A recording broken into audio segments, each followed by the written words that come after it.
1절에서 7절까지의 말씀을 우리에게 허락해 주셨습니다.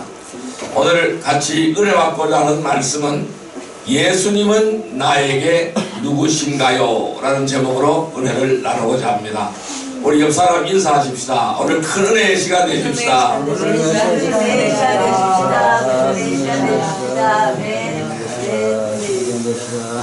오늘날 현대인들이 아무리 전도를 해도 예수를 잘 믿지를 않습니다. 이렇게 전도가 안 되고 예수를 안 믿는 이유는 무엇일까요? 여러 가지 이유가 있겠지만은 그 이유 중에 하나는 예수님에 대한 잘못된 관점을 가지고 있기 때문이라고 할 수가 있습니다. 예수님을 누구로 보느냐, 이 예수님을 바라보는 관점, 이것은 기독교 신앙에 있어서 가장 중요한 요소라고 말씀을 드릴 수가 있습니다. 오늘날 많은 사람들이 이 예수님을 단순한 성자 중에 하나로 알고 있다는 것입니다. 또한 예수를 성각자 내지는 이 기독교라는 종교를 창시한 창시자로 알기에 예수를 믿으려고 하지 않는다는 것입니다. 여러분은 우리 예수님을 누구로 믿습니까? 누구라고 생각하고 누구를 믿습니까? 예수님이 하루는 가이사라 빌립보라는 곳으로 제자들을 데리고 갔었습니다. 그래서 어떤 사람은 이 예수님께서 가이사라 빌립보에 가셨다 그러니까 어떤 사람은 이렇게 이야기를 하더래요. 예수님이 가이사라 빌립보에 가셨다 이렇게 말을 하더래요. 예수님이 가이사라 빌립보로 간 것이 아니고 가이사라 빌립보라 하는 동네로 가셨다는 것입니다. 이곳으로 제자들을 데리고 갔습니다. 그래서 그 길거리에서 예수님은 제자들에게 엉뚱한 질문을 하셨습니다. 사람들은 나를 누구라고 하더냐? 제자들을 보고 이렇게 물었습니다. 예기치 않는 질문이었겠죠. 그래서 제자들은 나름대로의 시중의 여론을 전달했습니다. 어떤 사람은 세례 요한이라고 합니다. 어떤 사람은 엘리야라고 합니다. 어떤 사람은 에레미야라고도 합니다. 그때 우리 주님은 다시 묻습니다. 너희들은 나를 누구라고 하느냐? 이렇게 질문을 던졌어요. 아무도 주님의 질문에 답을 못합니다. 그런데 베드로는 용감하게 대답을 하였습니다. 주는 그리스도시요 살아계신 하나님의 아들이다 라고 베드로는 용감하게 주님 앞에 대답을 하였습니다. 이 대답을 들은 예수님은 너무너무 기뻤어요. 그래서 이 베드로에게 놀라운 축복을 베풀어 주었습니다. 말씀 찾아보겠습니다. 마태복음 6장 17절에서 18절 말씀을 보시기를 바랍니다. 마태복음 16장 17절에서 18절 말씀 27페이지 말씀을 보시기를 바랍니다. 신약성경 27페이지 마태복음 16장 17절에서 18절 말씀 같이 한번 읽어봅니다. 예수께서 대답하여 이르시되 바요나 시몬아 내가 복이 있도다. 이를 내게 알게 한 이는 혈육이 아니요 하늘에 계신 내 아버지시니라. 또 내가 내게 이르노니 너는 베드로라. 내가 이 반석 위에 내 교회를 세우리니 음부의 권세가 이기지 못하리라. 아멘. 그리고 그 밑에 19절에는 천국의 열쇠를 준다라고 말씀하고 천국의 열쇠를 주었다라고 말씀을 하고 있어요. 그래서 네가 땅에서 매면은 하늘에서도 매일 것이요 땅에서도 풀면 하늘에서도 풀어지리라 라고 주님께서는 말씀하셨습니다. 즉 이 베드로의 신앙 고백을 들으시고 주님께서는 놀라운 복을 베풀어 주신 것입니다. 이 베드로의 원래 이름은 시몬입니다. 베드로의 원래 이름은 시몬인데 주님이 이 순간부터 이름을 바꾸어 주었어요. 무엇으로? 베드로라는 이름으로 바꾸어 주었어요. 이 베드로라는 이름은 뭐냐면은 반석이라는 뜻입니다. 반석이 바로 뭘까요? 평평한 바위. 이것이 바로 반석입니다. 그런데 이렇게 말씀하시죠. 네가 복이 있도다. 이를 네가 알게 한 이는 혈육이 아니다. 그 예수님에 대한 신앙 고백을 했죠. 주는 그리스도요 살아계신 하나님의 아들입니다 라고 신앙 고백을 했습니다. 그러면은 이 그 고백 자체가 네가 임의로 한 것이 아니다라는 것이죠. 그러면 하늘에 계신 네 아버지께서, 너희 아버지께서 그렇게 고백을 하도록 하셨다라고 설명하고 있습니다. 그래서 너는 베드로라, 지금부터 이름이 이제 베드로로 바뀌는 겁니다. 너는 반석이라 내가 이 반석 위에 교회를 세우리니 음부의 권세가 이기지 못하리라. 그러면은 이 반석이 바로 뭘까요? 신앙 고백이 반석이라는 거예요. 즉 예수님이 반석이라는 얘기입니다. 그러면 예수 그리스도가 반석이라는 얘기예요. 예수 그리스도 위에 교회를 세워진다. 교회는 바로 뭘까요? 신앙 고백을 한 무리들의 모임이 교회라는 겁니다. 그러니까 베드로 자체가 교회라는 거예요. 왜? 베드로가 믿음의 고백을 했기 때문에 베드로 자체가 교회라는 겁니다. 그러면은 그 반석 위에 교회가 세워지는데 음부의 권세가 이기지 못한다. 그럼 이 교회에게 무엇을 주었어요? 천국의 열쇠를 주었다는 것이죠. 그래서 천국문을 열게 되어지고 땅에서 매면은 하늘에서 매이게 되고 땅에서 풀면 하늘에서 풀어지게 되는 줄로 믿습니다. 그래서 그에게 놀라운 복을 베풀었습니다. 우리는 이 말씀을 통해서 알아야 할 중요한 교훈이 하나 있습니다. 바로 예수님이 누구신가를 정확하게 알고 정확하게 이해하는 것입니다. 그리고 그분을 믿는 것입니다. 나의 구주로 고백하는 것입니다. 특별히 예수님은 나에게는 누구일까요? 이것을 올바로 알면은 엄청난 복과 은혜를 누리게 된다는 사실을 말씀하는 것입니다. 베드로를 향한 예수님의 기쁨은 참으로 대단한 것이었습니다. 왜 이 예수님은 베드로의 이 고백에 그렇게 기뻐하셨을까요? 예수님이 누구인지를 아는 것이 그만큼 중요한 것이기 때문입니다. 우리는 성경을 살펴보면 알게 되는 것은 예수님이 바로 역사의 주인공이라는 사실입니다. 우리가 역사를 영어로 뭐라고 그래요? 히스토리라고 하죠. 히스토리. 이 히스토리가 바로 뭘까요? 그의 이야기입니다. 그의 이야기. 누구의 이야기? 예수님의 이야기라는 거예요. 그래서 우리는 지금 올해가 몇 년입니까? 바로 2017년입니다. 예수님이 오신 지 2017년, 그러니까 2017년이 되었다는 것입니다.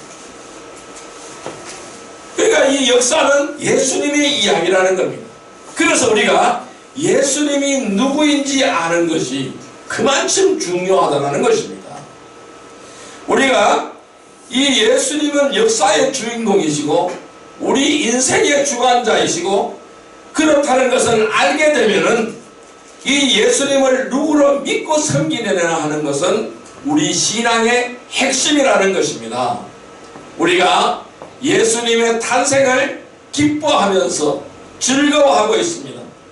예수님이 누구인지 모르면서 이 성탄을 축하하고 성탄을 기뻐하는 것은 엄청난 모순이라는 것입니다. 이제 성탄절이 이제 일주일 앞으로 다가왔습니다. 특별히 예수님의 탄생을 예언한 오늘 이 이사야의 말씀은 예수님을 어떤 분으로 묘사하고 있는가를 살펴보면서 함께 은혜를 나누고자 합니다. 예수님은 누구신가요? 첫째, 기묘자와 모사입니다. 따라할까요? 기묘자, 기묘자, 모사. 모사. 예, 오늘 본문 말씀인 이사야서 9장 6절의 말씀을 보시기를 바랍니다. 오늘 본문 말씀인 이사야서 9장 6절의 말씀을 보시기를 바랍니다.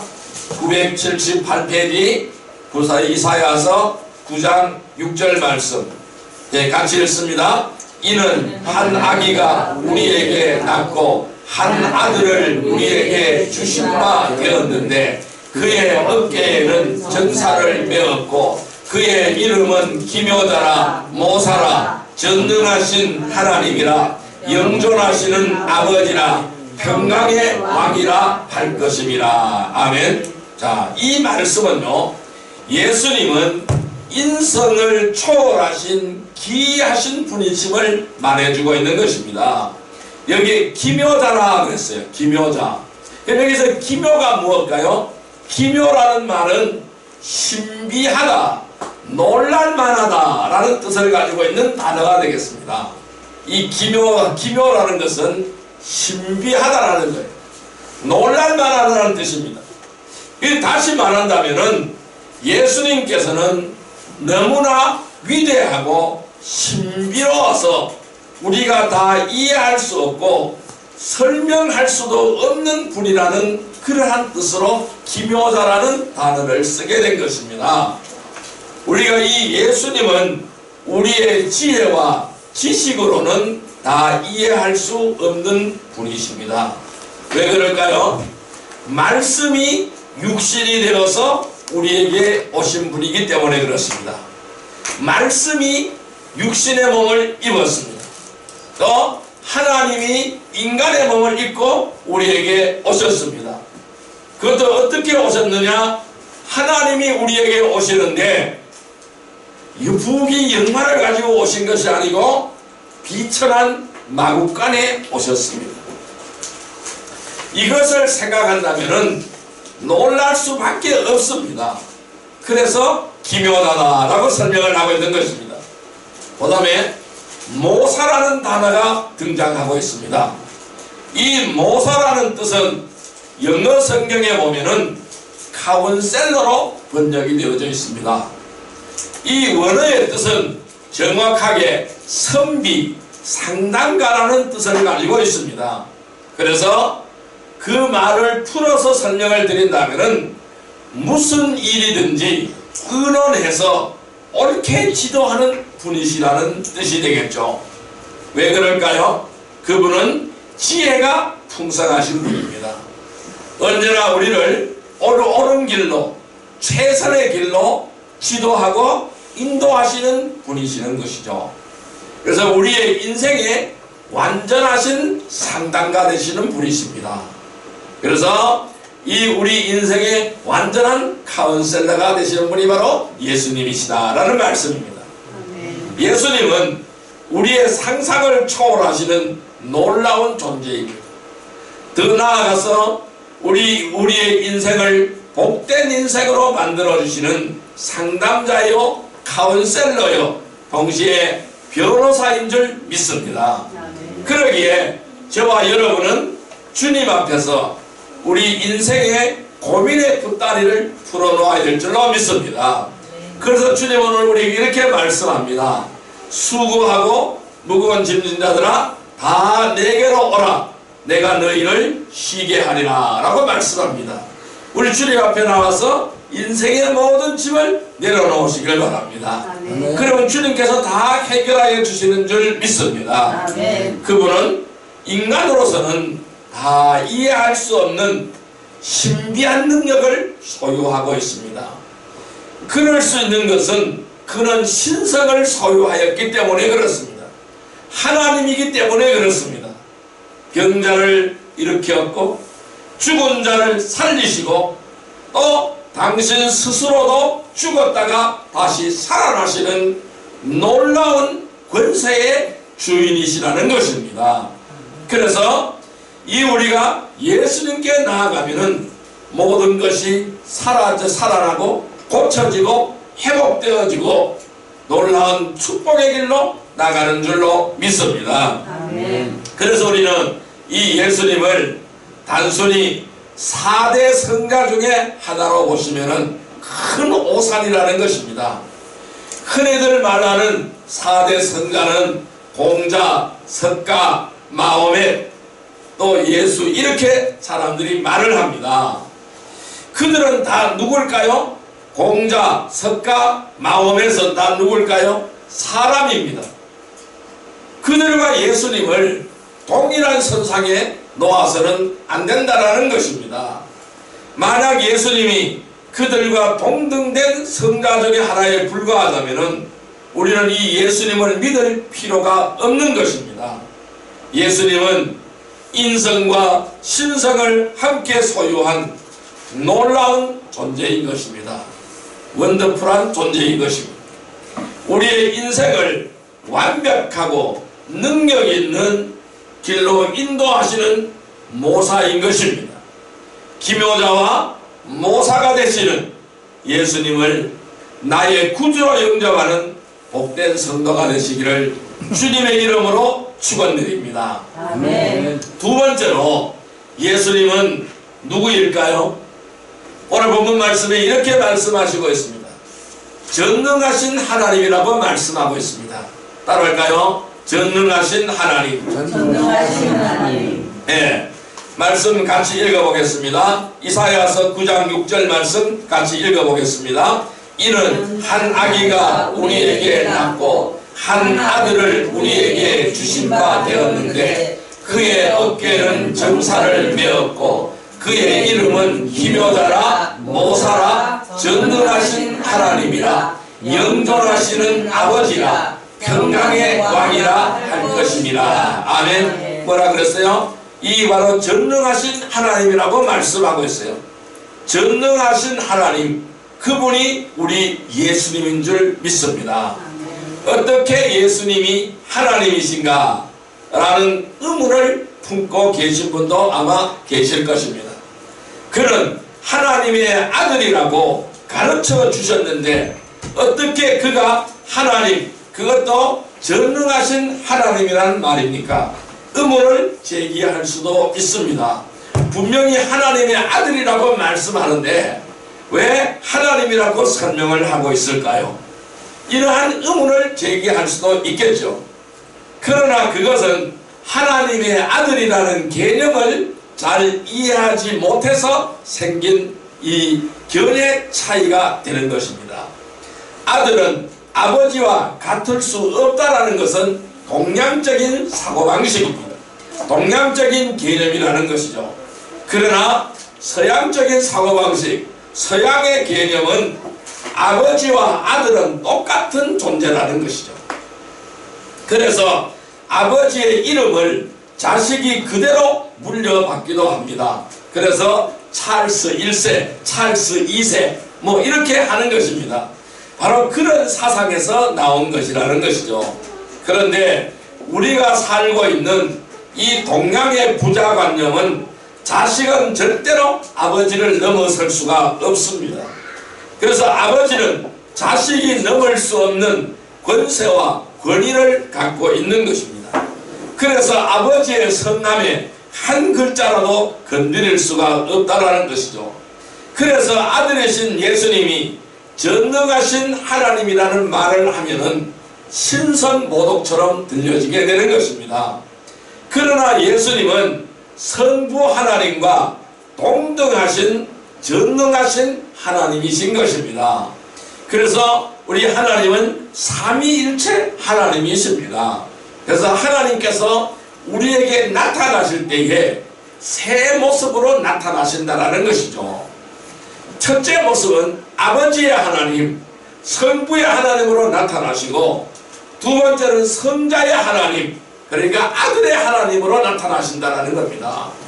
세 번째는 성령 하나님으로 나타나신다라는 것이죠. 그래서 우리는 하나님을 삼위일체 하나님이라고 말씀을 드리는 것입니다.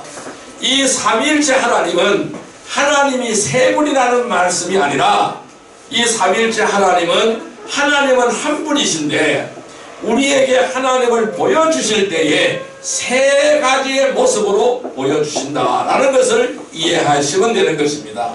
그래서 이 하나님이 이 땅에 오시기 위해서 인간의 몸을 입고 이 땅에 오시기 위해서 아들이라 칭함을 받은 것이라는 것이죠. 그는 원래 전능하신 하나님이십니다. 여기서 우리는 전능하다는 말을 깊이 생각을 해야 됩니다. 이 전능이라는 용어는 아무에게나 쓸 수 없는 단어가 되는 것입니다. 오직 이 전능이라는 용어는 하나님께만 쓸 수 있는 용어가 되는 것입니다. 이 세상 어느 누구에게도 사람에게는 절대로 쓸 수 없는 단어가 전능이라는 단어입니다. 그러면 이 전능이라는 단어는 하나님께서는 모든 것을 다 아시고 하나님께서는 모든 걸 다 하실 수 있다는 뜻이거든요. 그것이 바로 전지전능하다라는 것입니다. 이 전지하다는 말은 다 아신다라는 거예요. 모르는 것이 없으시다는 거예요. 그리고 전능하다라는 것은 그 힘과 능력이 무궁무진하셔서 어느 누구도 따라갈 수가 없는 것입니다. 그래서 하나님은 전능의 하나님이요 전지의 하나님인 줄 믿습니다.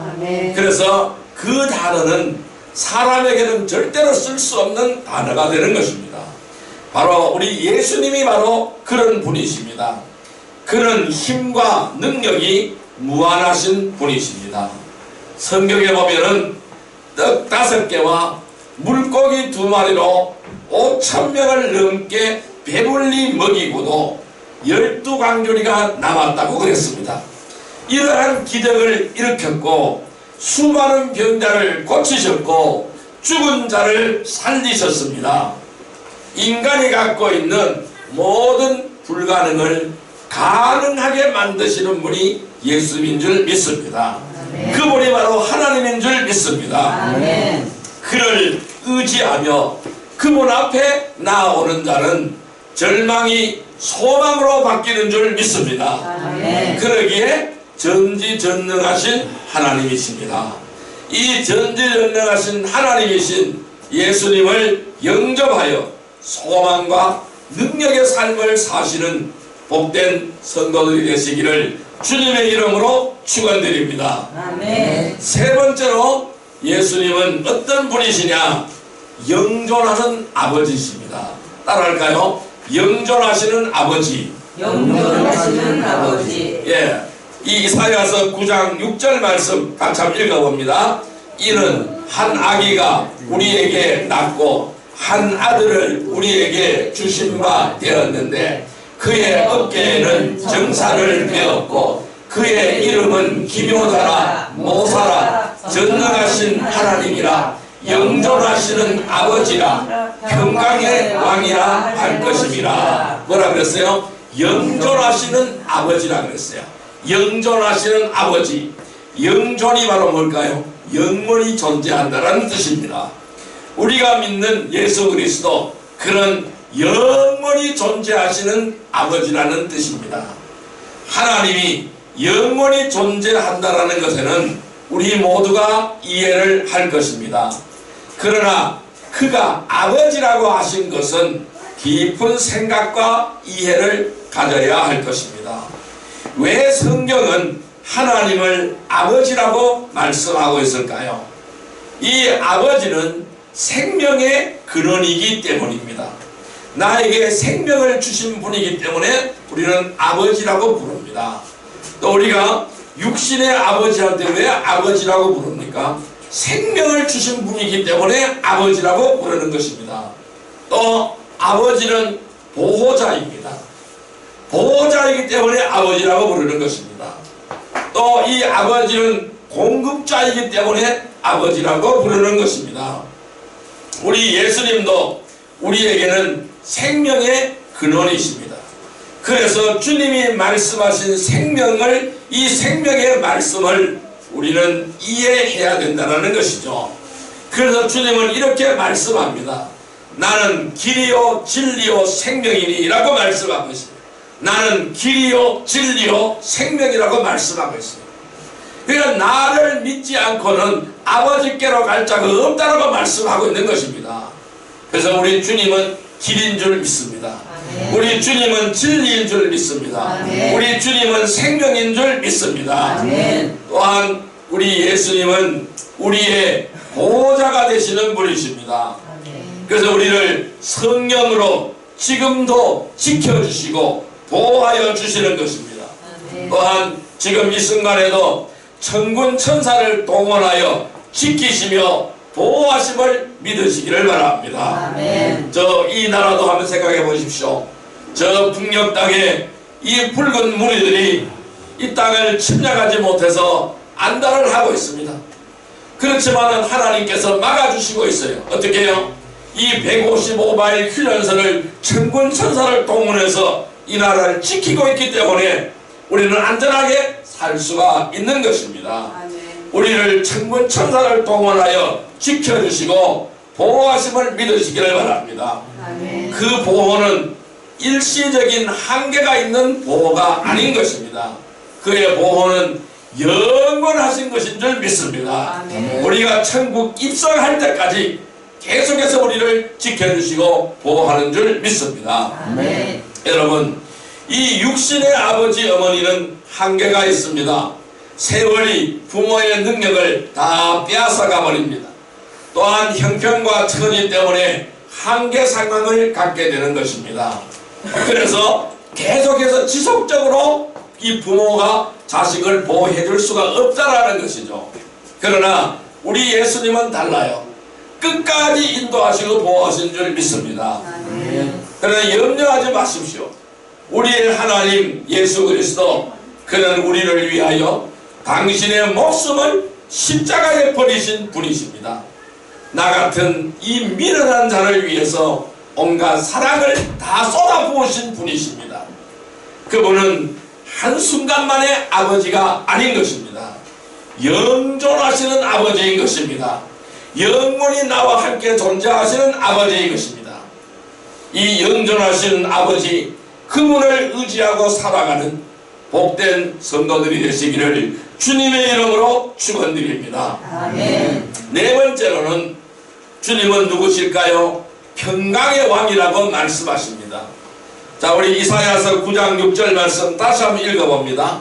이는 한 아기가 우리에게 낳고 한 아들을 우리에게 주심과 되었는데 그의 어깨에는 정사를 메었고 그의 이름은 기묘자라 모사라 전능하신 하나님이라 영존하시는 아버지라 평강의 왕이라 할 것입니다. 아멘. 평강의 왕이라고 말씀하고 있어요. 여기서 우리 평강의 왕이라는 뜻이 무엇일까요? 그는 우리와 하나님 사이에 막힌 담을 헐기 위하여 우리에게 오셨습니다. 그는 평화를 위하여 오셨다는 말씀입니다. 그래서 예수님이 탄생하실 때에 천군 천사들이 노래하였어요. 영광과 평화를 노래하였습니다. 지극히 높은 곳에는 하나님의 영광이요 땅에서는 기뻐하심을 입은 사람들 중에 평화로다 라고 말씀하였습니다. 평강이 누구에게서 온다고 하였습니까? 하나님으로부터 기뻐하심을 받은 사람들 중에 이 평강이 임하는 줄 믿습니다. 그 은혜와 평강은 우리 아버지 그리고 우리 주 예수 그리스도로 쫓아온다고 말씀하시는 것입니다. 이 평강이 여러분들에게도 영원히 임하기를 주님의 이름으로 축원합니다. 그런데 우리는 왜 이 평강을 온전히 누리지 못하는 것일까요? 평강의 왕을 알지 못하고 모시지 못했기 때문인 것입니다. 평강의 왕이 오실 때 이 평강이 임하는 줄 믿습니다. 이 평강의 왕 되시는 주님을 영접하여 은혜와 평강이 흘러넘치기를 주님의 이름으로 축원드립니다. 이제 말씀을 정리해 보겠습니다. 나는 예수님을 누구라고 믿고 고백해야 될까요? 예수님께서 이 땅에 오신 목적이 우리에게 진정한 평안을 주시기 위하여 오셨다고 말씀드렸습니다. 흔히 전쟁이 없는 상태를 평화라고 하지만은 그것은 껍데기밖에 없는 평화인 것입니다. 참 평화, 참 평강은 구원을 얻어 죄로부터 해방을 누리는 심령의 상태를 말하는 것입니다. 더 나아가서 모든 사람을 용서하며 사랑할 때 누리는 자유를 의미하는 것입니다. 이 평강이 여러분 속에 있습니까? 이 평강이 여러분들의 가정 속에 있습니까? 이 땅에 사는 어떠한 사람이라고 할지라도 이런 주님을 영접할 때만이 온전한 복을 누리며 살게 되는 것입니다. 예수님을 바로 모시는 가정, 예수님을 바로 모시는 마음이 천국이 이루어지게 되는 줄 믿습니다. 아멘. 오늘 이 말씀은 성탄은 주님이 오시기 전 700년 전에 예언되어졌습니다. 오늘 우리가 읽어봤던 이사야서의 이 말씀은 예수님이 오시기 전 700년 전에 이미 주님은 예수님이 다윗의 가문에서 탄생하실 것이라는 것을 이미 예언하시고 있는 것입니다. 우리 예수님은 그 예언대로 오셨고 그 예언대로 지금도 존재하십니다. 나를 위하여 찾아오신 주님의 성탄을 기쁨으로 맞이하는 거룩한 백성들이 되시기를 바랍니다. 여러분은 예수님을 누구로 믿습니까? 이 예수님은 기묘자와 모사입니다. 이 예수님은 전능하신 하나님이십니다. 이 예수님은 영존하시는 아버지이십니다.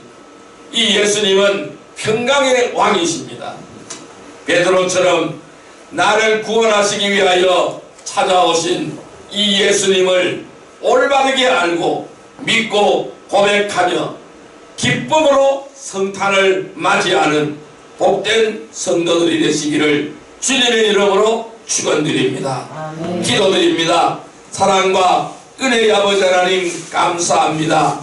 예수님이 오시기 700년 전에 이미 주님이 이 땅에 오신다는 사실을 예언하셨습니다. 그 예언대로 이루어 주셨습니다. 이제 우리는 성탄을 일주일 앞에 두고 있습니다. 주님을 기다립니다.